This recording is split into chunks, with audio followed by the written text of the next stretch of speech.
আজকের দিনে আমরা অনেকেই সুকন্যা সমৃদ্ধি অ্যাকাউন্টের ব্যাপারে জানি, কিন্তু এই অ্যাকাউন্ট নিয়ে অনেক মানুষের মধ্যে নানান রকম কনফিউশন থাকে, যেগুলোই আজকে আমি ক্লিয়ার করার চেষ্টা করব। প্রথমেই সুকন্যা সমৃদ্ধি অ্যাকাউন্টের ব্যাপারে আমরা কিছু ছোটোখাটো ডিটেলস জেনে নিই।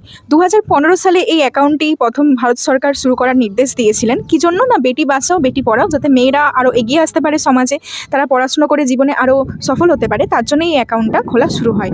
ব্যাংক কিংবা পোস্ট অফিস উভয় জায়গাতেই এই অ্যাকাউন্ট খোলা যায়। বর্তমান সময়ে প্রতি বছরে 8.2% সুদ দেওয়া হয় এই সুকন্যা সমৃদ্ধি অ্যাকাউন্টে, এবং যেটা সব থেকে বেশি ইন্টারেস্ট রেট বহন করছে। একটি পরিবারের দুজন মেয়ের ক্ষেত্রে এই অ্যাকাউন্ট খোলা যায়, এবং বাচ্চার বয়স হতে হবে 1 থেকে 10 বছরের মধ্যে।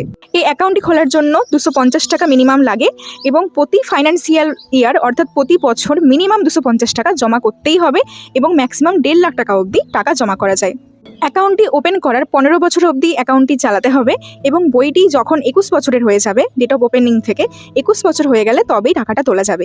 এখানে মানুষের মধ্যে একটা ভুল ধারণা রয়েছে। অনেকেই মনে করেন যে মেয়ের বয়স 21 বছর হলে তবে টাকা তোলা যায়, কিন্তু এমনটা নয়।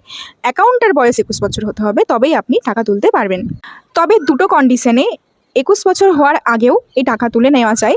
যদি উচ্চশিক্ষার জন্য টাকার প্রয়োজন হয়, সেক্ষেত্রে 50% অবধি টাকা তোলা যায়, এবং বিয়ের সময় এই অ্যাকাউন্টটি ক্লোজ করা যায় এবং সমস্ত টাকা তোলা যায়। তবে মেয়ের বয়স 18 বছর হতেই হবে।